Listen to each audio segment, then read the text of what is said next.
Hello, Taurus, Sun, Moon, Rising, and Venus signs. Kamusta kayo? Sana po ay nasa mabuti kayong kalagayan.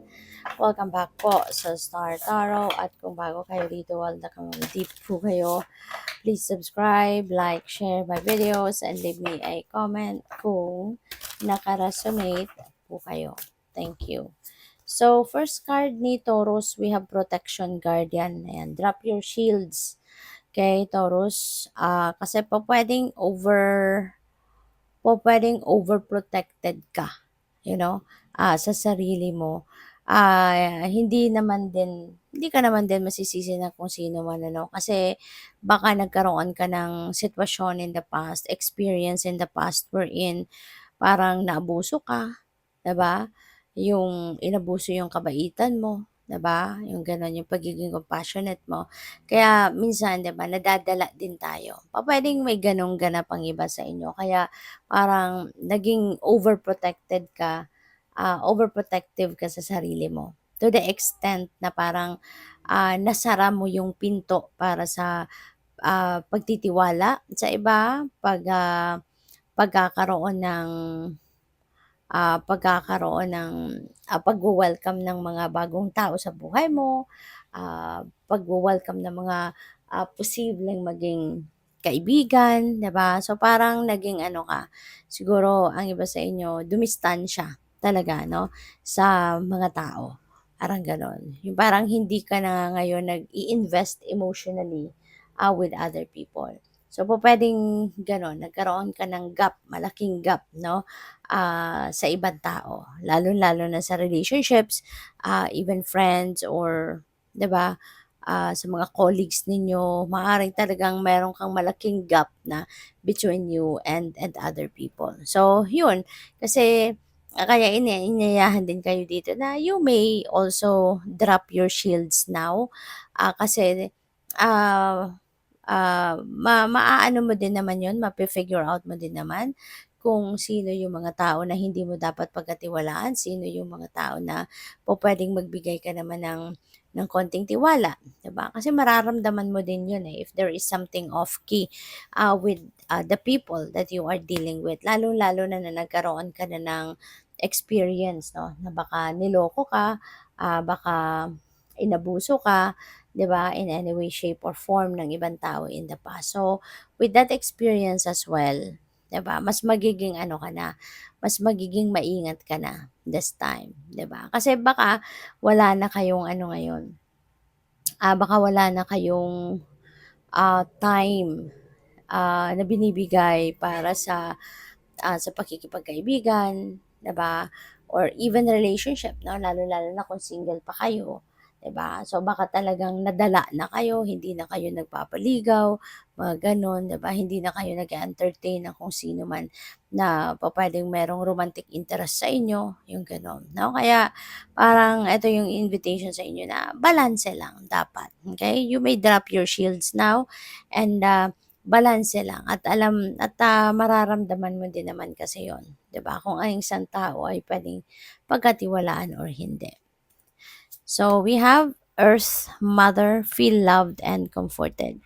Ayan. So, maaari, no, na ang iba sa inyo also is appreciating the love, and the comfort na maaaring nararamdaman din ninyo na hatid ng kung sino man sa buhay mo. Mga mahal mo sa buhay, pwedeng mga kaibigan, di ba? Maaari ngayon nararamdaman mo din yung concern nila sa'yo, yung pagmamahal nila sa'yo, pinapakita nilang ano sa'yo, mga pinapakita nilang concern sa'yo, no? So, what else? We have peacekeeper. Ayan, let go of the need to be right. Alright? Let go of the need to be right. So, kasi nga, 'di ba? Kailangan ano lang tayo, maging flexible lang, 'di ba? Kasi hindi naman lalo-lalo na if we are dealing with other people as well, hindi naman pwede na lagi lang tayo ang tama, lagi lang tayo ang maririnig, lagi lang tayo yung papakinggan, 'di ba? Kailangan din natin na maging bukas din tayo sa pakikinig of what other people has to say naman, 'di ba? Kasi minsan, hindi naman siguro minsan 'di ba, tao lang kasi tayo, nagkakamali din tayo. may mga misconceptions din tayo. Meron din tayong mga misjudgment, yung mga gano'n. So, in that case, sometimes hindi natin yun napapansin. But other people can see, or uh, other people can see and other people can tell, 'di ba? Na, "Uy, parang meron kang mali doon, meron kang, ah, hindi hindi gano'n yung sitwasyon talaga," yung mga gano'n. Kaya sometimes we also need to be flexible, na matuto din tayong tumanggap din ng pagkakamali, yung mga gano'n, okay? So, what else? By the way, maraming salamat for subscribing, no? And if you haven't subscribed yet, subscribe na kayo. And also, maraming salamat din for not skipping the ads. Malaking bagay yan sa akin. And also, please click the join button sa baba ng video kung gusto niyo na mag-join kayo sa membership. Salamat. So, we have your life plan is unfolding as it should. So, napakaganda. Kasi parang in sync kayo ngayon ng Divine Universe. Kung ano yung nakatakda, no, na mangyari sa buhay mo, parang yun talaga ang nangyayari. Yun ang yun talaga ang nangyayari, yun ang nag-unfold, yun ang kalakaran, kumbaga, no? So, that is according to your plan. Maaari na yung ginagawa mo ngayon, yung plano mo ngayon, ganun din ang plano ng universe. Parang in sync kayo sa ngayon. Kaya kung ano yung plano nyo, yun talaga ang nangyayari. So we have heal yourself to heal the world. Okay? So papaano nga naman kasi mag-heal or papaano kayo makakatulong na mag-heal ang ibang tao if hindi mo nga din nahi pa 'no, yung sarili mo. Kaya kailangan siyempre ikaw muna, 'di ba? Ikaw muna, ayusin mo muna yung mga nararamdaman mo, ayusin mo muna yung sarili mo before you can help other people, 'di ba? So dapat priority muna yung sarili. So we have speak your truth with passion. Okay? Kasi hindi naman kailangan talaga, 'di ba, na um, hindi naman kailangan na kapag nagsalita ka or in-express mo yung sarili mo, yung pagalit, pasinghal, alam mo yun, yung may rudeness, hindi naman kailangan, 'di ba? So, okay lang din naman na marinig kung ano ang katotohanan or okay lang din naman para sa iba na marinig ang kung ano yung saloobin mo, kung ano yung ibig mong sabihin, 'di ba?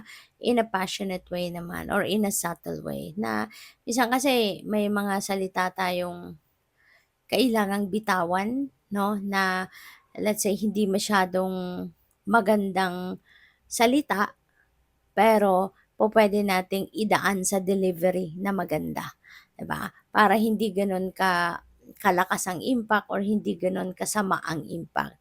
Kasi may mga kailangan sabihin tayo 'no, na hindi na natin mako-cover up, hindi na natin mashu-sugarcoat, 'di ba? May mga salitang kailangan talaga nating bitawan na medyo medyo hindi magandang salita, pero depende sa delivery, puwede rin natin mai-deliver, masabi in a nice way na hindi gano'n kalakas, 'di ba, ang dating na as in masama na nga yung salita tapos, in a galit way pa nating sasabihin. So, doble ang impact, 'di ba? Pero if you are going to deliver it in a subtle way, so pupuwede pang alam mo 'yun, hindi masyadong gano'n kasama ang dating, yung mga gano'n ba. So, good luck. Thank you for watching. Love and light. Namaste.